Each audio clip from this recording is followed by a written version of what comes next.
जय हिंद स्टूडेंट्स। मैं किशन कुमार भारद्वाज आप लोगों के अपने प्यारे से चैनल नॉलेज पावर वाराणसी में स्वागत करता हूं। हम लोग देखेंगे विद्युत मोटर क्या है, उसका सिद्धांत, कार्यविधि क्या है, महत्व क्या है और इसके बाद विद्युत मोटर और जनित्र में अंतर क्या है। एक जो है बोर्ड के लिहाज से एग्ज़ाम, जो बोर्ड का एग्ज़ाम होता है उसके लिहाज से एक बहुत ही इम्पोर्टेंट क्वेश्चंस है जो लगभग हर एग्ज़ाम में हर बार ये पूछा जाता है। तो चलिए स्टार्ट करते हैं। विद्युत मोटर है क्या? जो विद्युत मोटर है, बात करें कि विद्युत मोटर है क्या, तो जो विद्युत मोटर है, विद्युत मोटर क्या है? विद्युत मोटर एक ऐसी मशीन होती है या एक ऐसा इलेक्ट्रिक उपकरण होता है जो यांत्रिक ऊर्जा को किसमें बदलता है, जो विद्युत ऊर्जा को किसमें बदलता है, यांत्रिक ऊर्जा में बदलता है।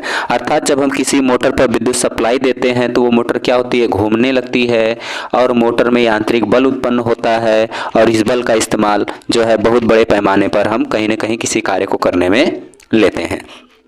ठीक है, जैसे आप देखें विद्युत मोटर की संरचना की बात करें तो विद्युत मोटर के में जो है मुख्यतः 4 पार्ट होते हैं। एक होता है क्षेत्र चुंबक, बात करें एक होता है क्षेत्र चुंबक और उसके बाद आप देखेंगे यहाँ पर देखेंगे एक आर्मेचर है। तो एक आर्मेचर होता है जो कॉपर के कई फेरों की बनी हुई एक कुंडली होती है। उसके बाद आप देखेंगे मोटर में यहाँ पर देखेंगे तो ये जो है हाफ सर्कल टाइप का है, इसको बोलते हैं हम लोग विभक्त वलय भी बोलते हैं। इसका बड़ा इंपॉर्टेंस एग्जाम में पूछा भी जाता है कि इसका क्या महत्व है। इसके बाद देखेंगे साइड में ये पट्टी नुमा लगा हुआ है तो इसको बोला जाता है सर्पी वलय। इसको क्या बोलते हैं, सर्पी वलय। तो संरचना में आप क्या कर सकते हैं, लिख सकते हैं कि विद्युत मोटर के मुख्यतः 4 पार्ट होते हैं, 4 भाग होते हैं, चारों के नाम लिख सकते हैं, चित्र बना सकते हैं। इसके बाद आप हेडिंग बनाते हैं कि विद्युत मोटर का सिद्धांत क्या है। तो विद्युत मोटर का जो सिद्धांत है, जब किसी भी चालक को या कुंडली को चुंबकीय क्षेत्र में रखते हैं और रख करके उसमें जब धारा प्रवाहित करते हैं तो कुंडली पर एक बल युग्म कार्य करने लगता है जो कुंडली को उसके अक्ष पर घुमाने के लिए क्या करता है, जो घूमने के लिए स्वतंत्र होता है, यानी इस कुंडली को घुमा देता है। ये जो बल है, यानी यहाँ पर आप देखेंगे कि इस आर्मेचर को रखा गया है चुंबकीय क्षेत्र में, जब इसमें धारा प्रवाहित करी जाती है तो इस पर जो एक बल होता है, एक लंबवत जो है नीचे की ओर लगता है, इस साइड में इधर साइड लगेगा और इधर इस साइड लग जाता है। तो ये आर्मेचर क्या होती है, घूमने लगती है। क्रिया विधि में इसको हम लोग देख लेते हैं, विद्युत मोटर की क्रिया विधि। तो जब बैटरी से कुंडली में हम लोग यहाँ से ये बैटरी है, जब इसमें धारा क्या करते हैं हम लोग प्रवाहित कराते हैं, तो यहाँ से जब हम लोग क्या करते हैं इसमें धारा प्रवाहित कराते हैं, ये जो है धारा इसमें प्रवाहित कराते हैं तो फ्लेमिंग के बाएं हाथ के नियमानुसार ए बी और सी डी पर, ये ए बी और सी डी पर बराबर परंतु विपरीत दिशा में 2 ठो बल काम करता है।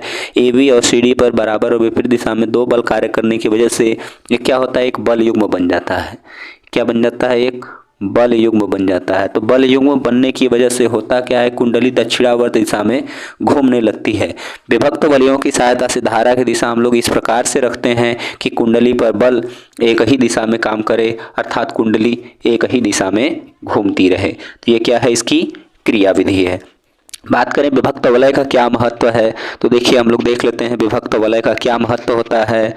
जो विभक्त वलय है, विभक्त वलय का जो महत्व है, इम्पोर्टेंस है, विभक्त वलय का मतलब होता है, विभक्त वलय का काम होता है कि कुंडली में प्रवाहित धारा की दिशा को बदलना, कुंडली में प्रवाहित धारा की दिशा को बदलना। तो विद्युत शक्ति का मानव विकास में एक महत्वपूर्ण योगदान है। जब कुंडली आधा चक्कर पूरा कर लेती है, बात करें केवल इतना, इसको छोड़ दें, तो कुंडली जब आधा चक्कर पूरा कर लेती है तो विभक्त वलयों का ब्रूसों से संपर्क समाप्त हो जाए, क्योंकि आधा चक्कर ये जब कंप्लीट करता है तो इसका जो है ये इधर आ जाएगा, ये इधर चला जाएगा, तो मतलब आधे चक्कर के बाद वलयों का जो ब्रूसों संपर्क है वो समाप्त हो जाता है और विपरीत ब्रूसों से संपर्क जुड़ जाता है। इसके फलस्वरूप कुंडली में धारा की दिशा सदैव इस प्रकार बनी रहती है कि कुंडली एक ही दिशा में घूमती रहे। तो विभक्त वलय का यही काम है कि धारा की दिशा को वही मेंटेन करना, धारा की दिशा सदैव इस प्रकार से बनाए रखना कि कुंडली एक ही दिशा में घूमती रहे, यही विभक्त वलय का कार्य है और यही इसका महत्व भी है। बात करें कि विद्युत मोटर तथा विद्युत जनित्र में अंतर क्या है, कार्य के आधार पर हम अंतर की बात कर लेते हैं। तो याद रखिएगा, विद्युत मोटर जो होता है वो विद्युत ऊर्जा को यांत्रिक ऊर्जा में बदलता है, जबकि जबकि जो है आपका विद्युत जनित्र जो है यांत्रिक ऊर्जा को विद्युत ऊर्जा में बदलता है।